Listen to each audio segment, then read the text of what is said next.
भवतु सहनौ भुनक्तु सह वीर्यं करवावहै तेजस्विनावधीतमस्तु मा विद्विषावहै।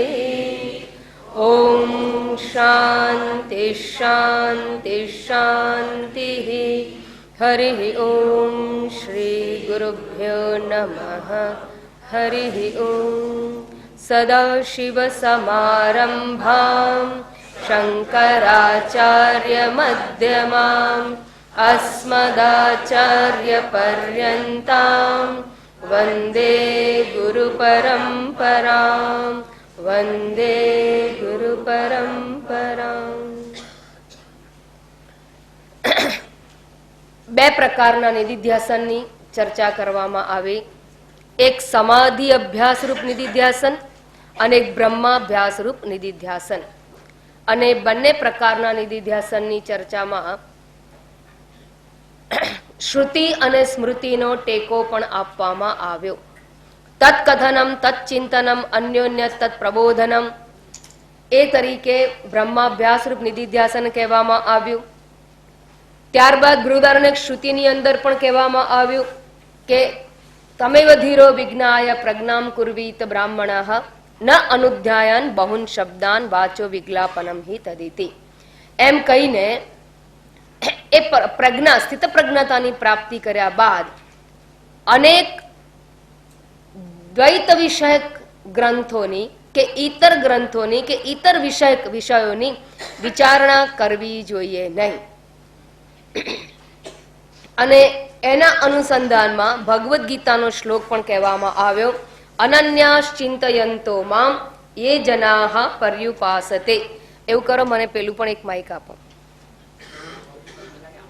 અનન્યાશ્ચિંતયંતો મામ યે જનાઃ, અને લો કર નાખો. યે જનાઃ પર્યુપાસતે તેષામ નિત્યાભિયુક્તાનામ યોગક્ષેમમ વહામિ અહમ. અને એ ગીતાના જે શ્લોક છે, જે પ્રચલિત અર્થ છે, એનાથી કંઈક વિશેષ અર્થ શંકરાચાર્યજીએ પણ ભાષ્યમાં આપ્યો છે. અને અહીંયા પણ વિદ્યારણ્ય સ્વામીએ એ જ અર્થને પોતાના સંદર્ભ પ્રમાણે ટાંકેલો છે. અનન્યાશ્ચિંતયંતઃ અર્થાત જે અનન્ય ભાવે એટલે અદ્વૈત તત્વનું, જે અન્ય નથી એવા એક અને અદ્વિતીય તત્વનું અનન્યાશ્ચિંતયંતઃ એવા અનન્ય પરમાત્માનું ચિંતન કરનારો છે. જે યે જનાઃ પર્યુપાસતે, પર્યુપાસતે એટલે સર્વ પ્રકારે એ પરમાત્માનું ચિંતન કરી રહ્યો છે. સર્વ પ્રકારે અર્થાત સર્વ સ્થળે, સર્વ પરિસ્થિતિમાં, સર્વ સમયે જે એનું ચિંતન કરી રહ્યો છે. તેષામ નિત્ય અભિયુક્તાનામ, તેમને આનું અમારું વોલ્યુમ કરો, આનું નિત્યયુક્ત, નિત્યયુક્તાનામ યોગક્ષેમમ અહમ વહામિ. આ પણ આવે છે ને જાય છે. નિધિધ્યાસન કોને કહેવામાં આવે? તો નિધિધ્યાસનની વ્યાખ્યા શ્લોક નંબર 106 માં આપવામાં આવી. જે શ્લોક 106 માં આપવામાં આવ્યો છે એ યોગ વાસિષ્ઠ અંતર્ગત છે. અને એ અનુસાર નિધિધ્યાસનની વ્યાખ્યા અહીંયા કહેવામાં આવેલી છે. એ વ્યાખ્યામાં તત્કથનમ તત્ચિંતનમ અન્યોન્ય તત્પ્રબોધનમ, એટલે બોલો તો એ જ બ્રહ્મ તત્વ વિશે બોલો, એ જ અદ્વિતીય તત્વ વિશે બોલો. તત્ચિંતનમ, એનું ચિંતન કરો. અન્યોન્ય તત્પ્રબોધનમ, અને જ્યારે ભેગા થાવ ત્યારે, સહાધ્યાયીઓ ભેગા થાય ત્યારે એ તત્વનો જ વિચાર કે વાર્તાલાપ કરવો જોઈએ. અન્યોન્ય તત્પ્રબોધનમ એતદેક પરત્વમ ચ બ્રહ્માભ્યાસમ વિદુર્બુધાઃ. વિદ્વાનો આને જ આ એક તત્વમાં પરાયણ, એકત્વમ એતદ એક પરત્વમ અથવા બ્રહ્મ તત્વમાં તત્પર રહેવું, તદાકાર થવું, એ વિષયની અંદર, એ જ વિચારોની અંદર અંતઃકરણને ઓતપ્રોત કરવું, એને વિદ્વાનો નિધિધ્યાસન કહે છે. બ્રહ્માભ્યાસ રૂપ નિધિધ્યાસન કહે છે. અને વેદાંતને, જે વેદાંતના અધિકારીઓ વર્ષોથી શ્રવણ કરી રહ્યા છે, એ બધા માટે આ પ્રકારના નિધિધ્યાસનનો ઉલ્લેખ શાસ્ત્રમાં કરવામાં આવેલો છે. બે પ્રકારના નિધિધ્યાસનમાં આપણે એ પણ જોઈ ગયા હતા કે સમાધિ અભ્યાસ રૂપ નિધિધ્યાસન અને આ જે છે બ્રહ્માભ્યાસ રૂપ નિધિધ્યાસન. સમાધિ અભ્યાસ રૂપ નિધિધ્યાસનની અંદર સમાધિ શબ્દ આવ્યો એ પતંજલ યોગ સૂત્ર અનુસાર છે અને એ યોગ સૂત્ર અનુસાર પણ નિધિધ્યાસન છે, એને સમાધિ રૂપ નિધિધ્યાસન કહેવામાં આવે. એ સમાધિ પણ એક પ્રકારની નિધિધ્યાસનની જ અવસ્થા છે, પણ એની અંદર ક્રમિક પગથિયા છે. યમ, નિયમ, આસન, પ્રાણાયામ, પ્રત્યાહાર, ધારણા, ધ્યાન અને સમાધિ, 8મું અંગ છે સમાધિ. એ આમ જ્યારે સમાધિરૂપ નિધિધ્યાસન કરો ત્યારે આગળના બધા જ ક્રમિક પગથિયાને ધ્યાનમાં લેવાના હોય છે અને એ પ્રમાણે ક્રમાનુસાર જો નિધિધ્યાસન કરવામાં આવે તો એને સમાધિ અભ્યાસ રૂપ નિધિધ્યાસન કહેવામાં આવે છે. પણ વેદાંતનો જે શ્રોતા છે એ એના માટે જો એને આવશ્યક ન જણાય અથવા તો શરીરની પણ મર્યાદાઓ હોય તો એને એવા ક્રમમાં જ આગળ વધવાની અનિવાર્યતા નથી. વિદ્યારણ્ય સ્વામીજી કહે છે તમે ગમે તેમ બેસો, ગમે તે સમયે બેસો, ગમે ત્યારે કરો, ગમે તે સ્થળે કરો, પણ મન તમારું બ્રહ્મ વિષયમાં એકાકાર થવું જોઈએ, એનું મહત્વ છે. બસ બ્રહ્માભ્યાસ એટલે બ્રહ્મ વિષયક ચિંતન, અભ્યાસ એટલે પુનરાવૃત્તિ અને બ્રહ્મ વિષયક વિચારોની પુનરાવૃત્તિ કરવી એને બ્રહ્માભ્યાસ કહેવામાં આવે છે. અને એ કરવું એટલે શું? તો કે બોલો તો પણ બ્રહ્મ વિષયક બોલો, તત્ચિંતન વિચાર કરો, એકલા એકલા વોક કરતા હો તો વિચાર કરો, એ પણ પરમાત્માનો વિચાર કરો, અદ્વિતીય તત્વનો વિચાર કરો. અને જ્યારે ભેગા થાવ ત્યારે એકબીજા સાથે પણ આ જ વિષયની વિચારણા કરો. જ્યારે આવું કહેવામાં આવે ત્યારે એનો અર્થ એ પણ થઈ જાય છે કે આપણી એવી જ દોસ્તી હોય, એવા જ ગ્રુપ હોય કે જેમાં આ ચર્ચાઓનું પ્રાધાન્ય હોય તો તમે કરી શકશો. જે તમારા સહાધ્યાયીઓ ન હોય તો તમે બ્રહ્મ વિષયક વિચારણા કરી શકશો નહીં. તો આને બ્રહ્માભ્યાસ રૂપ નિધિધ્યાસન કહેવામાં આવે છે. અને એ વિષય માટે આગળ ઉપનિષદ અને સાથે સાથે ભગવદ્ ગીતાનો અહીંયા અવતરણ ટાંકીને એ જ કહે છે કે ભગવદ્ ગીતામાં પણ એવું જ કહ્યું છે કે એકવાર વેદાંત વિષયક શ્રવણ કરો. બ્રહ્મ સત્યમ જગત મિથ્યા જીવો બ્રહ્મૈવ નાપરઃ, અર્થાત સર્વમ ખલુ ઇદમ બ્રહ્મ, આ પ્રકારનું જ્યારે શ્રવણ કરી ચૂક્યા હો, તત્વમસી મહાવાક્યનું શ્રવણ થઈ ગયું હોય તો તે પછી જિજ્ઞાસુએ શું કરવું જોઈએ? તો કે શ્રવણ કરવાથી જ જ્ઞાન થઈ જાય. આમ તો પણ શ્રવણ કરવાથી જ્ઞાન નથી થયું તો કોઈક આવરણ છે, અવરોધ છે. અને ત્રીજા પ્રકારના અવરોધની અહીંયા ચર્ચા ચાલે છે. અને ત્રીજા પ્રકારનો જે અવરોધ છે એને હેબિચ્યુઅલ એરર કહેવામાં આવે છે. અર્થાત લાંબા સમયના દીર્ઘકાલીન અભ્યાસને કારણે વિપરીત ભાવના રૂપી દોષ જે ઘર કરી ગયો છે, રૂઢિ પામી ચૂક્યો છે, એનું નિવારણ કરવાની વાત અહીંયા છે. એ કોના જેવું છે? તો કે બલ્બ તો ચાલુ છે, વોલ્ટ પણ બરાબર છે, ક્યાંય કનેક્શન પણ ઢીલું નથી, પણ એની ઉપર એક મોટો કોથળો આવરણ રૂપે આવીને રહેલો છે કે જે એના પ્રકાશને રૂમમાં આવવા દેતો નથી. તો કરવું શું જોઈએ? સ્વિચ ઓન કરવી જોઈએ તો પ્રકાશ આવે રૂમમાં? તો કે નહીં. બલ્બ બદલી નાખો તો આવે? તો કે એની પણ જરૂર નથી. કરવાનું શું રહે છે? માત્ર કોથળો હટાવી લેવાનો છે. બસ એ જ પ્રમાણે તમારી સમજમાં, બુદ્ધિમાં આ આત્મા જ પરમાત્મા છે. કયો આત્મા? પંચકોશ વિલક્ષણ, અવસ્થાત્રય સાક્ષી, સતચિત અને આનંદ સ્વરૂપ જે આત્મા છે એ જ પરબ્રહ્મ છે, એ જગતનો અધિષ્ઠાન છે. આ સમજરૂપી જ્ઞાન જે છે એનો બલ્બ તો ચાલુ થઈ ગયો છે. અર્થાત એ જ્ઞાન વૃત્તિ તો આપણી પાસે છે, છતાં પણ અનાદિકાળના અવિદ્યાનું આવરણ જે છે એ નિવૃત્ત થતું નથી અને આ જ્ઞાનમાં દ્રઢતા થતી નથી. એનું કારણ કે એ ઘણા વર્ષોની ટેવને પરિણામે ઉત્પન્ન થયેલું આ વિપરીત ભાવના રૂપી આવરણ છે. તો એનું નિવારણ કરવા માટે શું કરવું જોઈએ? તો જો આ એક નિવારણ કરવાનું બાકી રહ્યું હોય તો હવે મનને જ્યાં સુધી એ આવરણ નિવૃત્ત ના થાય ત્યાં સુધી બ્રહ્મ વિચારમાં જ પરોવી રાખવું જોઈએ. એના માટે ઉપનિષદે કહ્યું તમ એવ ધીરો વિજ્ઞાય. વિજ્ઞા એટલે શ્રવણ કરીને, શ્રવણ દ્વારા એ પરમાત્મા તત્વને જાણીને, તમ એવ ધીરો વિજ્ઞાય પ્રજ્ઞામ કુર્વીત. પછી એ બુદ્ધિ જે સમજ છે એ દ્રઢ થઈ જાય, પ્રજ્ઞા પ્રાપ્ત થઈ ગઈ. કઈ પ્રજ્ઞા? અહમ બ્રહ્માસ્મિ. એ પ્રજ્ઞા પ્રાપ્ત થઈ ગઈ. પ્રજ્ઞામ કુર્વીત બ્રાહ્મણ ન અનુધ્યાયન બહુન શબ્દ. પછી એ પ્રજ્ઞાને દ્રઢ થવા દેવા માટે અન્ય વિષયક શાસ્ત્રો, અન્ય વિષયક મેગેઝીનો, દ્વૈત વિષયક ગ્રંથો, એનું અભ્યાસ કરવો જોઈએ નહીં. ચોખ્ખી ના પાડે છે. નહીં તો શું થશે? નહીં તો કેવું છે કે આમ તમે પાણીનો ફુવારો મારીને પગ પરથી કાદવ કાઢવા જાઓ છો અને વળી પાછા કાદવમાં જવાનો પ્રયત્ન. અર્થાત તમે આમ નિધિધ્યાસન દ્વારા અદ્વૈત તત્વ છે, બ્રહ્મ તત્વ છે, જગત મિથ્યા છે એવા વિચારો કરી રહ્યા છો.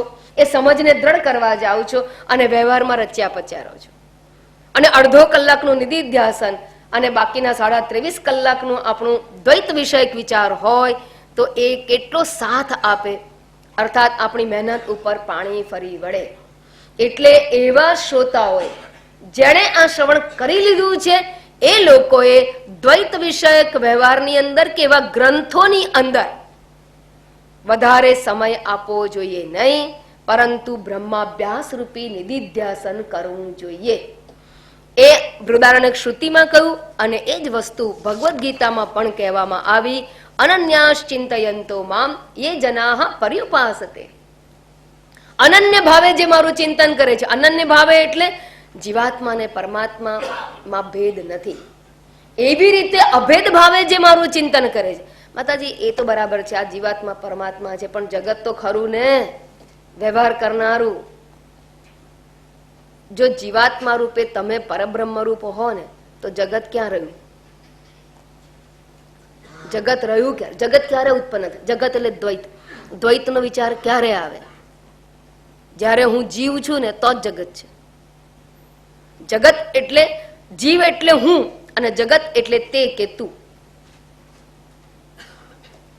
જો જીવ છે એ પરબ્રહ્મ છે, અહંકાર જ્યાં છે ત્યાં જ પેલો છે, દ્વૈત છે. જ્યાં અહંકાર છે એ પરબ્રહ્મ રૂપ થઈ ગયો હોય, એ સમજાઈ ગયો હોય, ત્યાં પછી દ્વૈત રહેતું નથી. અને દ્વૈત નથી તો જગત ક્યાંથી હોય? જીવ ભાવે જ્યાં સુધી રહીએ છે ત્યાં સુધી જ જગત દર્શન છે. એટલે અહીંયા વારંવાર કહેવામાં આવે છે તમેવ ધીરો વિજ્ઞાય પ્રજ્ઞામ કુર્વીત બ્રાહ્મણઃ. અરે અનન્યાસ ચિંતયંતમાં, ત્યાં પણ કહેવામાં આવે, અહીંયા પણ કહેવામાં આવે કે અનન્ય ભાવે જ્યારે તમે ચિંતન કરો કે આ આત્મા એ જ પરમાત્મા છે, એ પ્રમાણેનું અનન્ય ભાવે ચિંતન કરવામાં આવે તો યે જનાઃ મામ પર્યુપાસતે, તો એવું ચિંતન કરનારનું તેષામ નિત્ય અભિયુક્તાનામ, નિત્ય આત્મ સ્વરૂપમાં સ્થિતિ કરનારા, એનો પ્રયત્ન કરનારા, એનો અભ્યાસ કરનારા, બ્રહ્માભ્યાસ કરનારા લોકો જે છે એના યોગ અને ક્ષેમનું હું વહન કરું છું. સ્થૂળ અર્થમાં તો યોગ ક્ષેમનું વહન કરે જ છે. એ તો આમે પ્રારબ્ધ આપ્યું એટલે વહન થઈ જ ચૂક્યું. એક વસ્તુ સમજવાની, દરેક પોતાના પ્રારબ્ધને ભોગવે છે અને પ્રારબ્ધ પર્યંત જીવવાના છે. માટે પ્રારબ્ધ એના જીવનની કાળજી લે છે, કોઈ બીજું કોઈના જીવનની કાળજી લેતું નથી. એ તો થઈ ગયું. એ સ્થૂળ અર્થ તો ઓટોમેટિકલી કર્મના સિદ્ધાંત સમજો એટલે સમજાઈ જાય છે. એમાં કંઈ વિશેષ કરવાનું નથી. ભગવાન જયારે એમ કે છે કે યોગ અને ક્ષેમની હું કાળજી લઉં છું, એટલે કયા યોગ અને ક્ષેમની? પ્રારબ્ધ આપીને સ્થૂળ દેહની તો કાળજી લઈ જ લીધી છે એને. પ્રારબ્ધ પર્યંત એને ટકાવવાની જવાબદારી પરમાત્માની છે. તો યોગ અને ક્ષેમનું વહન કરું છું એટલે શું? તો અહીંયા જે એને પ્રાપ્ત કરેલો છે યોગ, અર્થાત હું બ્રહ્મ છું એ વિચાર, એ સમજ, એ પ્રજ્ઞા પ્રાપ્ત કરી છે, એ પ્રાપ્તનું રક્ષણ કરે છે. ક્ષેમ એટલે રક્ષણ કરે છે. અને જે વિપરીત ભાવના વચ્ચે આવીને બ્રહ્માસ્મિની દ્રઢતા થવા દેતું નથી, એ વિપરીત ભાવનાનું નિવારણ કરીને યોગ એટલે નથી એની પ્રાપ્તિ, તો અદ્વૈત દ્રષ્ટિની પ્રાપ્તિ, અભેદ દ્રષ્ટિની પ્રાપ્તિ, અભયની પ્રાપ્તિ એ પરમાત્મા કરાવી આપે છે. અને જે સમજ પ્રાપ્ત થઈ છે એનું ક્ષેમ, ક્ષેમ એટલે રક્ષણ, એ રક્ષણ પણ પરમાત્મા જ કરે છે. આપણે શું કરવાનું? માત્ર અભેદ ભાવે અનન્ય ભાવે ચિંતન કરતા રહેવાનું, અર્થાત નિધિધ્યાસન કરતા રહેવાનું. આટલી વાત કર્યા બાદ હવે આગળ જે વાત કરે છે એ નિધિધ્યાસન વિશેની જ વાત કરે છે. અને એમાં પણ આપણે એ પણ જોઈ ગયા હતા, ઇતિ શ્રુતિ સ્મૃતિ શ્લોક થઈ ગયો. હા, કઈ વાંધો નહીં, એક સાથે પહેલા બોલી જઈએ પછી આપણે આગળ જઈએ. ઇતિ શ્રુતિ સ્મૃતિ નિત્યમ આત્મન્નેકાગ્રતામ ધિયઃ વિધત્તો વિપરીતાયાઃ ભાવનાયા ક્ષયાય હિ. ઇતિ આ પ્રમાણે શ્રુતિ સ્મૃતિ, શ્રુતિ અને સ્મૃતિ. શ્રુતિ એટલે બૃહદારણ્યક શ્રુતિ, તમે બધીરો વિજ્ઞાય એ બૃહદારણ્યક શ્રુતિ છે, શ્લોક નંબર 107, અને 108 એ સ્મૃતિ ગ્રંથ એટલે કે ભગવદ્ ગીતા છે. એ બંને શ્રુતિ અને સ્મૃતિના વચનો નિત્યમ આત્મની એકાગ્રતામ ધિયઃ, નિત્યમ હંમેશા, આત્મની એકાગ્રતામ એકાગ્રતાનું પ્રતિપાદન કરે છે, એકાગ્રતામ વિધત્તઃ એકાગ્રતાનું પ્રતિપાદન કરે છે. આત્મની નિત્યમ આત્મની ધિયઃ, આત્મા એટલે પોતાના ચિત્તની એકાગ્રતાનું વિધાન કરે છે. શેના માટે? વિપરીતાયાઃ ભાવનાયાઃ ક્ષયાય, અર્થાત ચિત્તને સતત આત્મ સ્વરૂપમાં સ્થિર રાખવાનું વિધાન આ બંને જગ્યાએ કરવામાં આવેલું છે. શેના માટે?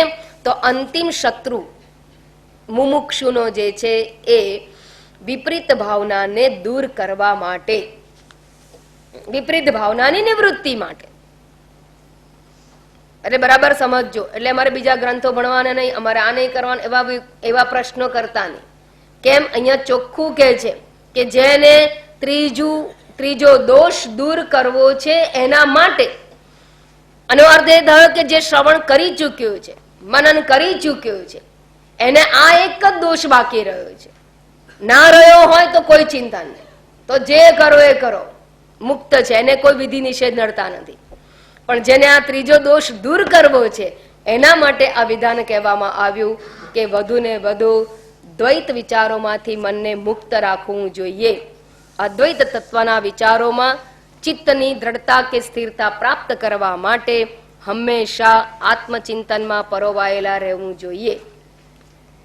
અચ્છા, હવે આ જે વિપરીત ભાવનાની વાત કરી કે એની નિવૃત્તિ માટે એણે બ્રહ્માભ્યાસ કરવો જોઈએ. તો વિપરીત ભાવના શું છે? કેટલા પ્રકારની છે? એક પ્રકારની છે? બે પ્રકારની છે? પ્રકાર છે કે નહીં? વિપરીત ભાવના કોને કહેવામાં આવે છે?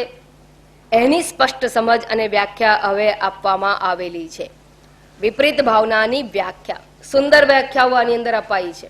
જેમ તત્વબોધની અંદર એ પ્રારંભિક ગ્રંથની અંદર જે પ્રારંભિક વ્યાખ્યાઓ આપવામાં આવેલી હોય એ પ્રમાણે અહીંયા આ પંચદશી ગ્રંથની અંદર પણ મહત્વની વિચારણા સંદર્ભે એ જે વ્યાખ્યાઓ કરવામાં આવી છે, બહુ સ્પષ્ટ વ્યાખ્યાઓ આપણને જોવા મળશે.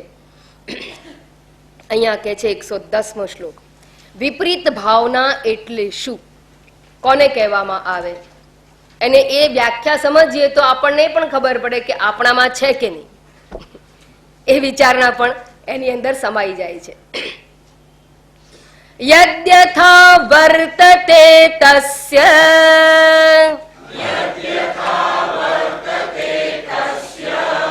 તત્વં હિત્વાન્યથાત્વધીઃ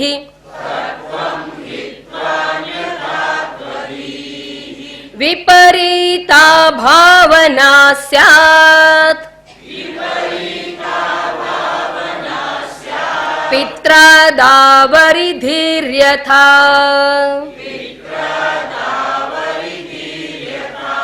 યદ્યથા વર્તતે તસ્ય તત્વં હિત્વાન્યથાત્વધીઃ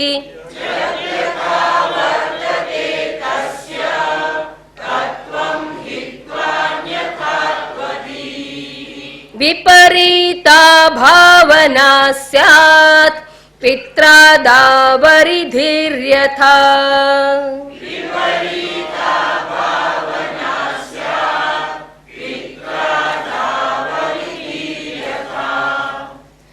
યદ યથા વર્તતે તસ્ય તત્વમ હિત્વા અન્યથાત્વધીહિ વિપરીતા ભાવના સ્યાત. આ આખું એક વાક્ય જ છે.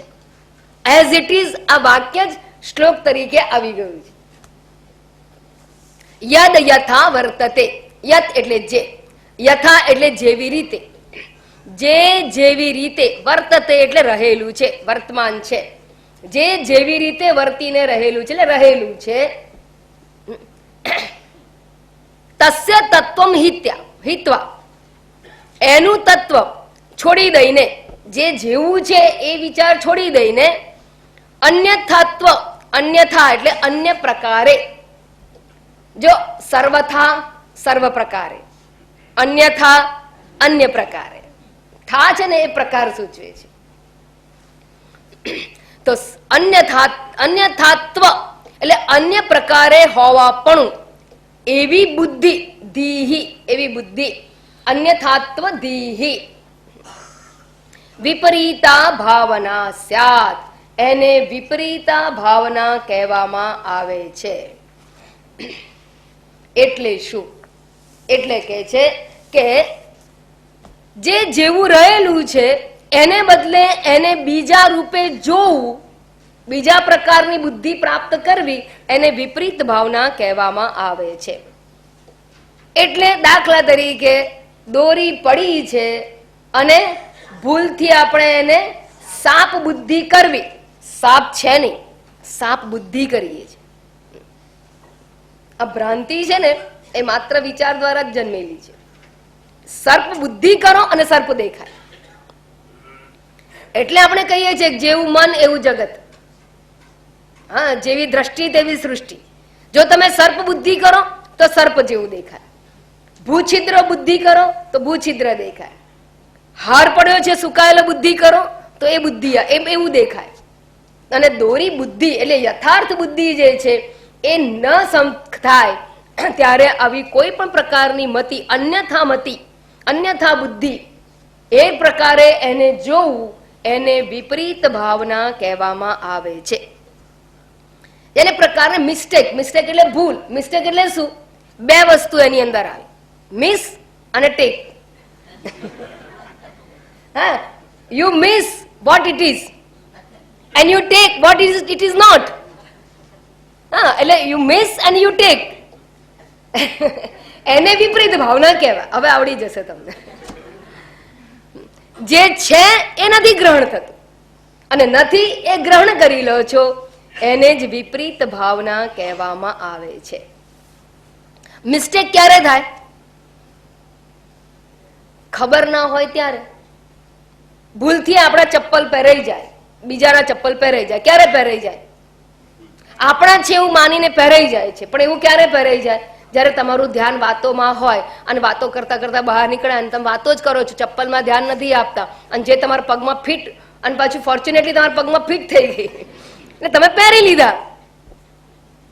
અને શું કહેવાય કે તમે જોયા નથી કે ચપ્પલ કોના છે, અને માટે એ ભૂલ થઈ ગઈ, મિસ્ટેક થઈ ગઈ. તો ભૂલ ક્યારે થાય છે? અજ્ઞાનથી થાય છે. તમને ખબર નથી ક્યાં કોના છે, માટે ભરાઈ ગયા. તો અજ્ઞાનમાંથી જન્મે છે આ ભૂલ, અને એ ભૂલ એટલે વિપરીત ભાવના રૂપી ભૂલ. જે જેવું રહેલું છે, જો આ સરસ વ્યાખ્યા ગોખી કાઢવા જેવી. યદ્યથા વર્તતે તસ્ય તત્વમ હિત્વા, એ એના રૂપને છોડી દઈને, અન્યથાત્વ ધીહિ વિપરીતા ભાવના સ્યાત, વિપરીતા ભાવના છે. વિપરીતા ભાવના સ્યાત એટલે વિપરીત ભાવના છે.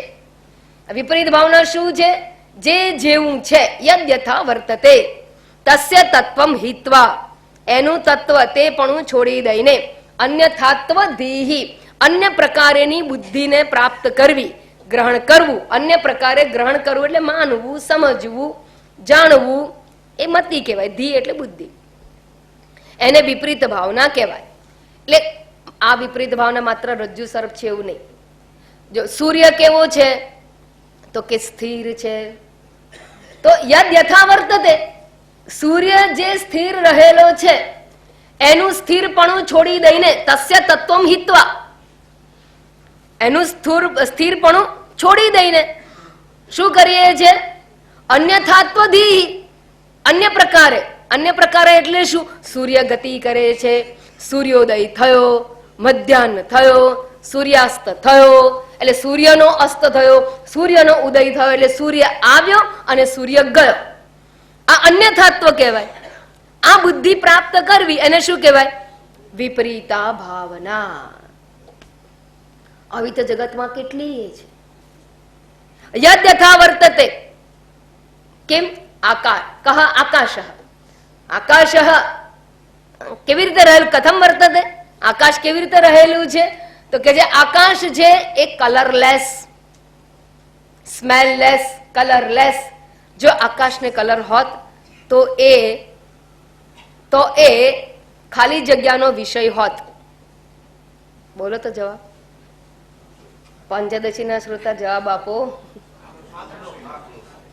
ચક્ષુનો વિષય હોત. તમે આંખ બોલો છો કે હાથ બોલો છો ખબર નથી પડતી. નેત્રનો વિષય હોત. જો આકાશને રંગ હોત તો આકાશ એ નેત્રનો વિષય બની જાય. શું નેત્ર દ્વારા આકાશ ગ્રાહ્ય છે? ના. એનો અર્થ કે આકાશ કેવો છે? રંગહીન, અરંગી છે. યદ યથા વર્તતે તસ્ય તત્વમ હિત્વા, એનું એ રંગ ન હોવા પણ છોડી દઈને એને ભૂરા રંગનું ગ્રહણ કરવું. અન્યથાત્વધીહી વિપરીતા ભાવના સ્યાત. એને વિપરીત ભાવના કહેવામાં આવે છે. કેટલા દ્રષ્ટાંત આપું? યદ યથા વર્તતે, લાકડી સીધી છે, પછી એને પાણીમાં મૂકી હોય, કેવી દેખાય છે? વાંકી. તો એ સીધી હોવા પણ છોડી દઈને યદ યથા વર્તતે તસ્ય તત્વમ હિત્વા અન્યથાત્વધીહી, અન્ય પ્રકારે સ્વીકારવી. વાંકી છે એ પ્રકારે સ્વીકારવી. એને શું કહેવાય? વિપરીતા ભાવના સ્યાત. બરાબર? તો બસ આને વિપરીત ભાવના કહેવામાં આવે છે. દ્રષ્ટાંત આપે છે અહીંયા. પિત્રાદૌ અરિધીહી યથા, પિતા વગેરેની અંદર દુશ્મન બુદ્ધિ કરી.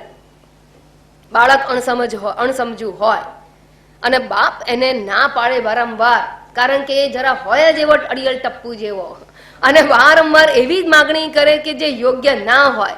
બાપાએ કાં તો કાનપટ્ટી પકડવી પડે, કાં એક ધોલ મારવી પડે, ક્યાં એને કમ્પલ્શન કરવા પડે, ક્યાં એને પૂરવો પડે, એક જગ્યાએ મર્યાદિત કરવો પડે, અને વારંવાર એને ટોકીને જ્યારે સુધારવાનો હોય, અને અનેક એવા અવળચંડા સંસ્કાર લઈને છોકરો આવેલો હોય, અને બાપ એને બધી વાત એને આપણે શરૂમાં તો બરાબર છે, પછી બાપને ટેવ પડી જાય, છોકરો સમજુ થાય, બરાબર યોગ્ય ડિમાન્ડ હોય તો બાપને પછી ટેવ પડી હોય, એટલે વારંવાર એને એ કહે એટલે એને ના જ સ્વીકારે, અને એ પછી ઈગો ક્લેશમાં આવી જાય. તો દીકરાને શું થાય? આ મારો દુશ્મન છે. ખરેખર બાપને પૂછો, તમે શેના માટે લડો છો? એના સારા માટે લડું છું. તો પિતા છે એનો દુશ્મન નથી, એ એના ભલું કરવા માટે લડે છે. પણ પુત્રને શું થાય છે? મારો દુશ્મન બીજો કોઈ દુનિયામાં નથી, મારો બાપ સિવાય, એના સિવાય મારો કોઈ દુશ્મન નથી. તો આને કહેવાય યદ યથા વર્તતે. હૃદય પૂછો બાપનું તો કેવું છે? પુત્રના કલ્યાણ માટેનું છે. યદ યથા વર્તતે તસ્ય તત્વમ હિત્વા, એની લાગણીઓને છોડી દઈને અન્યથાત્વ, એનામાં દુશ્મનપણું જોવું, વેલવિશરને બદલે દુશ્મનપણું જોવું, એને વિપરીતા ભાવના કહેવામાં આવે છે. બરાબર? પેલા તો જગતમાંથી દ્રષ્ટાંત આપ્યા, આ વ્યવહારમાંથી દ્રષ્ટાંત. એવી એક વાર્તા વાંચેલી, ઊંધી પણ વાંચેલી. પુત્રમાં શત્રુ બુદ્ધિ જોઈ. એવું થયું હતું કે એક પિતા, તે વખતે હવાઈ જહાજો નહોતા અને સ્ટીમરની અંદર, દૂર દેશાવરની અંદર બધા પોતે ધંધો કરવા માટે જતા હતા. તો એક પિતા, એ પુત્રને જન્મ થયો અને બાળક હજી તો 6 મહિનાનું થયું અને વેપાર કરવા માટે દૂર દેશની અંદર ગયો. એટલામાં તો દરિયાની મધ્યમાં જતા જતા ત્યાં એકદમ ઝંઝાવાત અને ફોન ફૂંકાયો, અને જે દિશામાં વહાણને જવાનું હતું એના બદલે દિશા બદલાઈ ગઈ. જે જગ્યાએ સમયસર પહોંચવાનું હતું એને પહોંચતા વાર લાગી, અને એને ઘણા બધી મુશ્કેલીઓને પરિણામે એ લગભગ 20-22 વર્ષે એ પોતાના વતને પાછો ફર્યો. હવે 22 વર્ષે જ્યારે માણસ પોતાના ઘરે પાછો ફરે અને એ ઘરે આવીને જ્યારે ડોરબેલ વગાડે અને ડોરબેલ વગાડે અને એની પત્ની અને એક યુવાન પુરુષને જુએ, એને એકદમ ક્રોધ આવી ગયો. ક્રોધ આવીને એ શું કરે છે? તલવાર ખેંચવા જાય છે કે તું કોણ છે અહીંયા, અને એની પત્નીને પહેલા તો લડવા જાય છે. કેમ? એને એમ થાય છે કે મારી પત્ની બદચલન થઈ ગઈ. એ ભૂલી, એને ખબર નથી કે મારો પુત્ર આવડો મોટો થઈ ગયો. એને તો મનમાં શું છે, મારો પુત્ર તો નાનો હતો, 6 મહિનાનો હતો, અને હવે આટલો મોટો યુવાન થયો. એને થયું કે આ કોઈ પર પુરુષ છે મારા ઘરની અંદર, અને એ ક્રોધી થઈ જાય છે. અર્થાત પુત્રમાં શત્રુબુદ્ધિ પ્રાપ્ત થાય છે. તો આને કહેવામાં આવે વિપરીત ભાવના. તો શત્રુમાં મિત્ર બુદ્ધિ, મિત્રમાં શત્રુ બુદ્ધિ કરવી, એને વિપરીતા ભાવના કહેવામાં આવે છે. અને આવું જગતમાં બનતું રહે છે, કારણ કે આપણી પોતાની કેટલીક આસક્તિઓ હોય છે, આપણી પોતાની કેટલીક ફ્રેમ હોય છે. અમુક પ્રકારની ફ્રેમમાં માણસ ફિટ બેસે તો એ યોગ્ય કહેવાય, એ આપણી ફ્રેમમાં ફિટ ના હોય તો એ અયોગ્ય કહેવાય. આ પ્રકારની વિચારણાની અંદર આખા સમાજ જીવે છે. તો જ્યારે વ્યક્તિ સારો ખરાબ નથી હોતો, પણ આપણી ફ્રેમમાં ફિટ નથી એટલે આપણે એને ખરાબ માની લઈએ છીએ. આ પણ વિપરીતા ભાવના કહેવામાં આવે છે.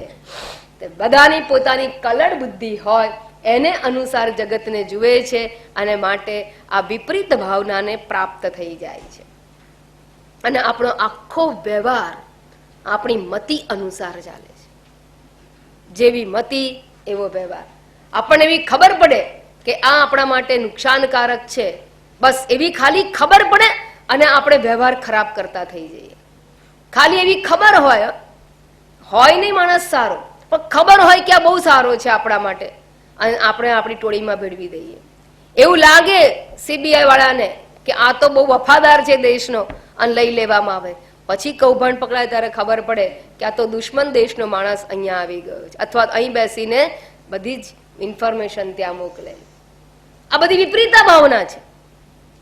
તો યદ્યથા વર્તતે તસ્ય તત્વમ હિત્વા અન્યથાત્વધીહિ વિપરીતા ભાવના સ્યાત.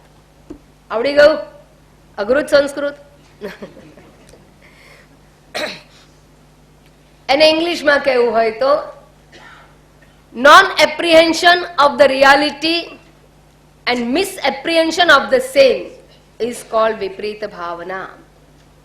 સૌથી પહેલા નોન એપ્રિહેન્શન એટલે જે છે એ જણાતું નથી, અને પછી મિસએપ્રિહેન્શન ઓફ ધ સેમ એટલે જે દોરી છે એ જણાતી નથી, એની ખબર નથી કે શું છે, અને પછી એના લીધે શું થાય છે, એ સર્પ છે. મિસએપ્રિહેન્શન એટલે ખોટી બુદ્ધિ પ્રાપ્ત કરવી, એને વિપરીત ભાવના કહેવામાં આવે છે.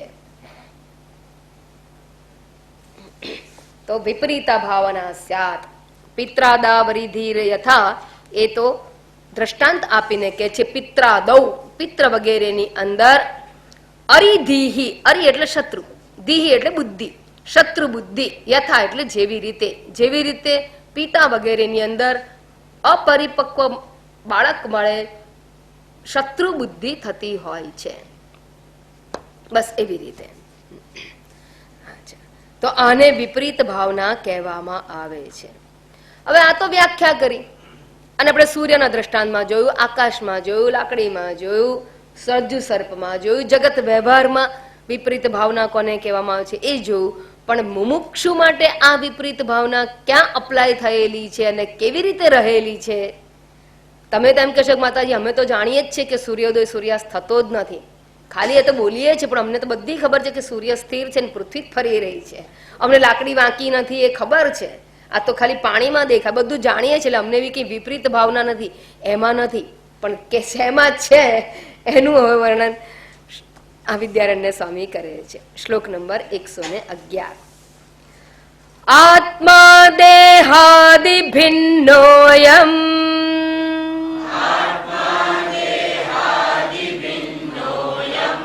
મિથ્યા ચેદમ જગત્તયોઃ.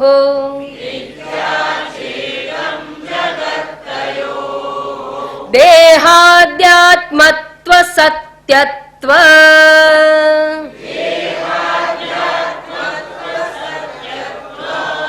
દેહાદ્યાત્મત્વ સત્યત્વ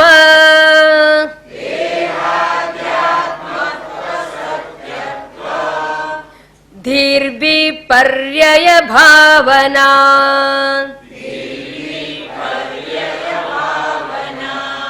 ધીહી અને વી લખ્યું છે ને એ વાસ્તવમાં છૂટું પડી ગયું છે. શ્લોક લખાય ત્યારે છૂટું પાડવાનું નથી હોતું, એટલે વિસર્ગને બદલે વી ઉપર રેફ જોઈએ અને ધી અને વી એક સાથે લખાવવું જોઈએ.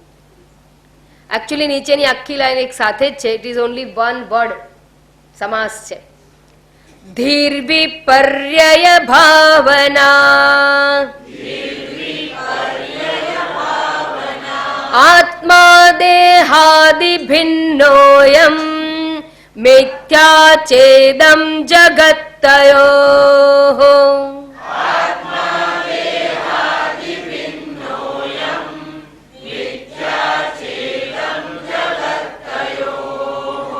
દેહાદ્યાત્મત્વ સત્યત્વ ધીર્વિપર્યય ભાવના.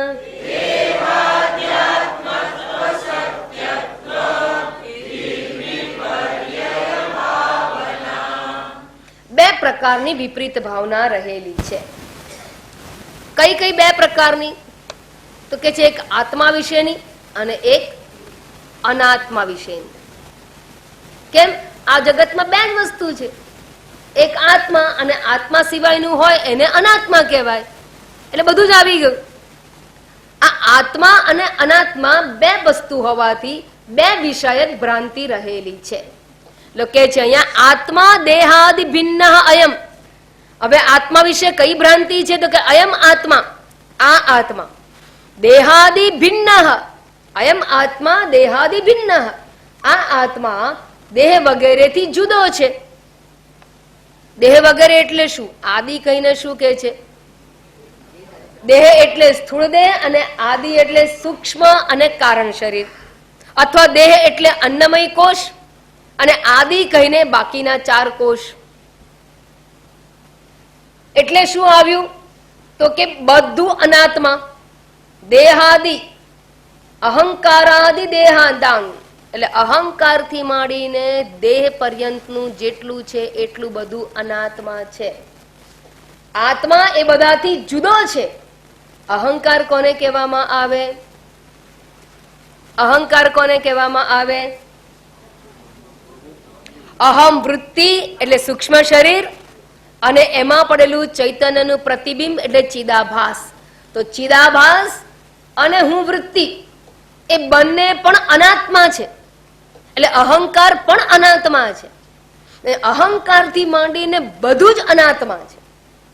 આ દેહ પર્યંતનું જે કંઈ છે જેમાં આપણે હું બુદ્ધિ કરીને બેઠા છીએ, એકચ્યુઅલી હું બુદ્ધિ પોતે એટલે હું વૃત્તિ છે એ અહંકાર, અને એ અહંકાર પણ મિથ્યા કે અનાત્મા છે.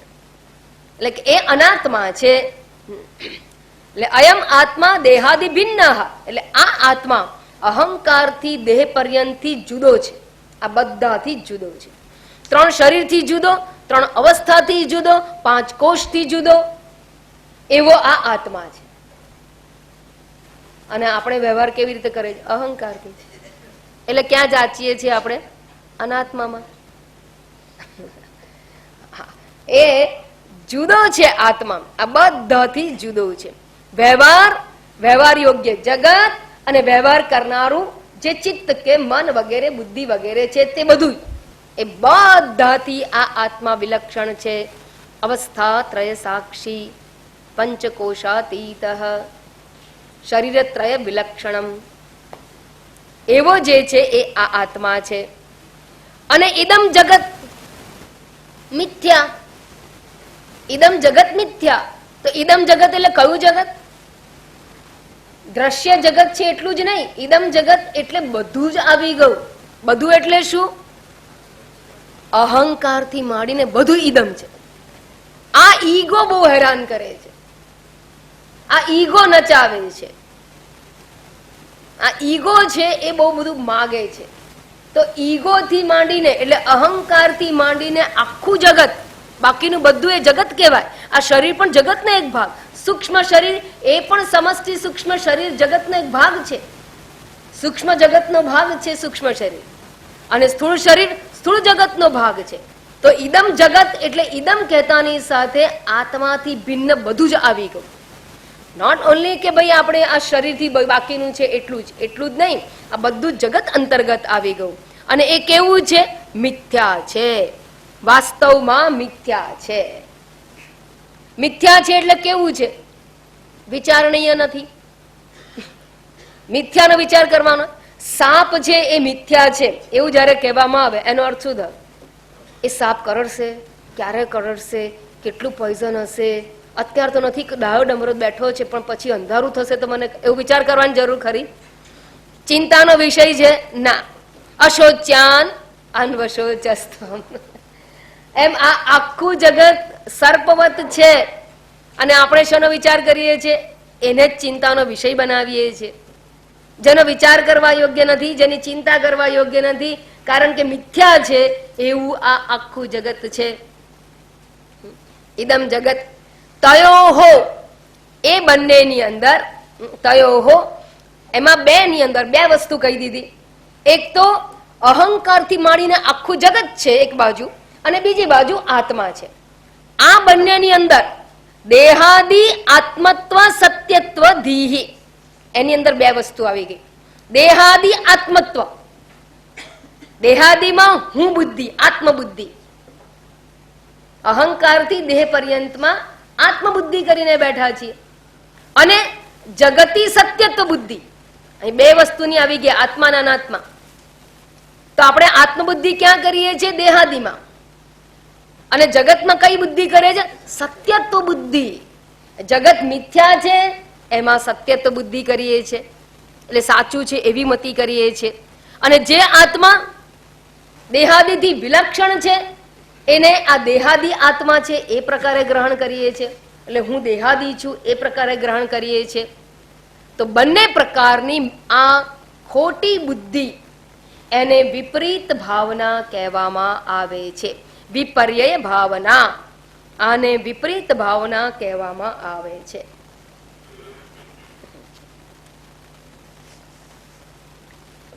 તો બે વસ્તુ થઈ કે જે સત્ય છે, આત્મા છે, એને દેહાદીમાં મિથ્યામાં જોવામાં આવે છે, અને દેહાદીથી માંડીને આખું જગત છે એ મિથ્યા છે, અને છતાં એને સત્યત્વ બુદ્ધિ આપીને બેઠા છીએ. માતાજી ના, અમને તો ખબર પડી ગઈ છે કે જગત મિથ્યા, બ્રહ્મ સત્યમ. અમે તો કેટલી બધી વાર બોલીએ છીએ, પક્કું થઈ ગયું છે. તો જો ખરેખર એવું હોય તો મેં આગળ કહ્યું એમ, મિથ્યા સર્પનું શોક ના કરાય, એની ચિંતા ના કરાય, એમાં હૃદયને રેડાય નહીં, અને એને એટલું મહત્વ આપીને જીવાય નહીં કે તમને રડાવે. એને આપણે એટલું બધું મહત્વ આપીને બેઠા છીએ કે એમાંથી બહાર નીકળતા નથી. પછી રડીએ ત્યારે એમ થાય કે હવે શું કરીએ, તો રડવું જ પડે. કારણ કે તમે સાપને મિથ્યા માનીને બેઠા હો, સાપ મિથ્યા સાપને સત્ય માનીને બેઠા હો, તો ભય કે ચિંતાનો નાશ ક્યારેય થવાનો નથી. અને જીવનનું લક્ષ્ય શું છે? અભયની પ્રાપ્તિ. નિશ્ચિંત જીવન પ્રાપ્ત કરવું છે. નિશ્ચિંત એટલે જ સુખી અને શાંત મન, એ પ્રાપ્ત કરવું છે. અને વિચારણા કરીએ છીએ ચિંતાની, ચિંતા અપાવે એવી. અને એવી વિચારણા કેમ થઈ? માત્ર એમાં સત્યત્વ બુદ્ધિ કરવાથી આ વિચાર. આમ તો પણ છે મારી પાસે, જગત કેવું છે? સ્વપ્નવત છે. પણ મને ચિંતા તો થોડી કરવી તો પડે ને, આપણે કામ જવાબદારીનું ભાન તો રાખવું તો પડે ને. જેને આ વિપરીત ભાવના દૂર કરવાની છે એને નહીં કરવાની. એના જીવનનું લક્ષ્ય શું છે? એના જીવનનું લક્ષ્ય બ્રહ્મ સત્ય છે, એને પારખવાનું છે, એમાં નિષ્ઠા કરવાનું છે. તો જે ભણી ગયા છે ને એને દ્રઢ કરવું હોય ને, તો વ્યવહારમાંથી મનને બહાર કાઢજો. એટલું બધું વ્યવહારને મહત્વ આપીને બેઠા છીએ, આ વ્યવહારને, પેલો વ્યવહારને, આવો વ્યવહારને, તેવો વ્યવહારને, એ વ્યવહારમાંથી મનને બહાર કાઢજો. એમાંથી બહાર નીકળવાની બહુ જરૂર છે સાધકે. એ જ મોટા મોટો શત્રુ થઈ અને મોક્ષ માર્ગે અવરોધ કરીને બેઠેલું છે. તો આમ ક્રમે કરીને દેહમાં આત્મ સ્વરૂપનું જ્ઞાન એ ખોટી વસ્તુ છે, વિપરીત ભાવના છે, અને જગત જે છે એ સાચું જ છે, એ પ્રકારની મતિ છે, એ બંને ખોટી. વાસ્તવમાં તમે જુઓ, જગત ક્યારેય એવું ને એવું રહ્યું જ ખરું? ના. જે પહેલા બહુ સારા લાગતા હતા ને એ અત્યારે આપણા દુશ્મન થઈને બેઠા હશે, અથવા આપણને એની સાથે ગમતું નહીં હોય, ફાવતું નહીં હોય. અને હવે આજે નથી ફાવતું પણ કાલે પાછું ફાવતું થઈ જાય. કાં આપણું મન બદલાય ને કાં એ બદલાય, કઈક બદલાઈ જાય અને પાછું ફાવતું થઈ જાય. એવું બને જગતની અંદર, કારણ કે જગત પરિવર્તનશીલ છે, અને જે બદલાતું હોય એ કદાપી સત્ય હોય નહીં. સત્ય શું હોય? એ અપરિવર્તનશીલ હોય. બદલાય એને સાચું જ ના કહેવાય. આજે કોઈ માણસ એમ કે અત્યારે સવારમાં પૂછે કે કેટલા વાગ્યા, તો કે છે નહીં, એટલે કે કયો વાર થયો, આજે કયો વાર, તો કે મંગળવાર. પછી 2 કલાક પછી પૂછો આજ કયો વાર, તો કે બુધવાર. પછી અડધો કલાક પછી પૂછો આજે કયો વાર, તો કે શનિવાર. તો એ સાચું કહેવાય? માણસ સાચો ના કહેવાય. એમ તમે એને પહેલા પૂછો તું કોણ? હું તો નાનો છું, મને ખબર પડતી હશે, મારા બાપાને ખબર પડવી જોઈએ ને, હું તો હજી નાનો બાળક છું. પછી 4 વર્ષ પછી પૂછો હું યુવાન થઈ ગયો, હવે હું મેચ્યોર છું, મને મતાધિકાર છે, મારી સામે બોલ્યા ખબરદાર, કેસ મારી દે. તો તમે પહેલા બાળક હતા ને અબૂદ હતા, હવે કોણ થઈ ગયા? મેચ્યોર માણસ થઈ ગયા. પછી કોણ થઈ ગયા? ફટાકડા બહુ ફોડી લીધા. પછી કેવા થઈ ગયા? હવે તો ઉંમર થઈ, હવે અમારે શું કરવાનું બાકી, શું વૃદ્ધ થાય. તો તમે કોણ? તમે બાળક, યુવાન, વૃદ્ધ, કોણ? પરિવર્તનશીલ એ આપણી સાચી ઓળખ નથી. અપરિવર્તનશીલ તત્વ જે છે એ જ આપણી સાચી ઓળખ છે. જે પરિવર્તન પામે છે એને મિથ્યા જગત કહેવામાં આવ્યું છે. તો જ્યાં જ્યાં બદલાય છે, પરિવર્તન છે, એ મિથ્યા જગત છે, અને જે અપરિવર્તનશીલ છે એ આત્મા છે, એ સત્ય છે. આપણે ઊંધું કરીને બેઠા છીએ, પરિવર્તનશીલ દેહને હું માનીને, નિત્ય માનીને બેઠા છીએ, અને જે જગત છે એ મિથ્યા છે એને સત્ય માનીને બેઠા છીએ. અને માટે બધા જીવનના પ્રશ્નો ઊભા થયેલા છે. તો અહીંયા ખાસ અહીંયા વિદ્યારણ્ય સ્વામી 2 વાત કરે છે કે 2 પ્રકારની વિપરીત ભાવના છે, એક આત્મા વિશેની અને એક જગત વિશેની. આત્મા વિશે કઈ વિપરીત ભાવના કરીને બેઠા છીએ કે આ શરીર વગેરે હું છું, અને જગત વિશે કઈ કરી બેઠા છીએ કે આપણે જવાના પણ જગત તો રહેવાનું. આ સત્ય જગત છે, સત્ય છે, સત્ય જગત છે. એટલે શું? પહેલા પણ મેં કહ્યું હતું કે જો તમે એમ માનશો ને કે અમે તો જગતને મિથ્યા જ માનીએ છીએ, આ જગત ક્યાં સાચું છે, એવી રીતે નહીં. જગત સત્ય છે, તમે કેવી રીતે માની બેઠા છો? તો કે મારા પ્રશ્નો સાચા, મારા પ્રોબ્લેમ સાચા. જગતને તમે પ્રોબ્લેમની વ્યાખ્યામાં મૂકી દો, પછી ખબર પડશે કે આપણે એને કેટલી સત્યતા આપી છે. મારે હવે એક ટેન્શન છે બસ, બાકી બામ તો બધું બરાબર છે, મને કોઈ ટેન્શન, આ એક જ ટેન્શન છે. એનો અર્થ શું થયો? જગત મિથ્યા માની લીધું. હા, એક પણ ટેન્શન હોય ને તો આ જગત મિથ્યા બુદ્ધિ નથી. આ વિચારવા જેવું છે. કોઈ પણ એક પ્રશ્ન તમને ખૂબ સતાવતો હોય તો સમજી લેવાનું કે જગતને સત્યતા આપી બેઠેલા જ છો. એના વગર ચિંતા થાય જ નહીં. ચિંતા થાય એનો અર્થ જ એ કે જગતમાં સત્યતા આપી બેઠા છે. એટલે એ બહુ મહત્વનું છે કે બંને પ્રકારની વિપરીત ભાવના છે. હવે છે તો છે, શું કરીએ? શું કરીએ? હવે આગળ આવે છે તો એમાંથી બહાર નીકળવા માટે શું કરવું એનો ઉપાય હવે ઉકેલની દિશામાં 112મા શ્લોકમાં કહેવામાં આવેલું છે, જે આપણે નેક્સ્ટ ટાઈમ વિચારીશું. અને મને એવી છે ઈચ્છા કે આપણે ધીરે ધીરે આ નિધિધ્યાસનની પ્રક્રિયા છે ને એ પણ ક્લાસ શરૂ થતાં પહેલાં 5 મિનિટ આ વિષય ચાલે છે ત્યાં સુધી 5 થી 10 મિનિટ આપણે એ નિધિધ્યાસન વિશે વિચાર કરવાનો પ્રયત્ન કરીશું. પણ એ હું જ્યારે કહીશ ત્યારે તમારે બધાએ વહેલા આવી જવું પડશે, તો જ કરીશું. આ રીતે એક પછી એક કોઈ આવે અને થાય તો નહીં થાય. એ 10 મિનિટ દરવાજો બંધ રહેશે, નિધિધ્યાસન પતશે પછી દરવાજો ખોલવામાં આવશે. અત્યારે આવતી વખતે નહીં, હું તમને આગળથી જણાવી દઈશ, ત્યારે આપણે એની થોડી પ્રેક્ટિસ કરીશું. ઓમ પૂર્ણમદઃ પૂર્ણમિદં પૂર્ણાત પૂર્ણમુદચ્યતે પૂર્ણસ્ય પૂર્ણમાદાય પૂર્ણમેવાવશિષ્યતે. ઓમ શાંતિ શાંતિ શાંતિ. હરિ ઓમ. શ્રી ગુરુભ્યો નમઃ. હરિ ઓમ.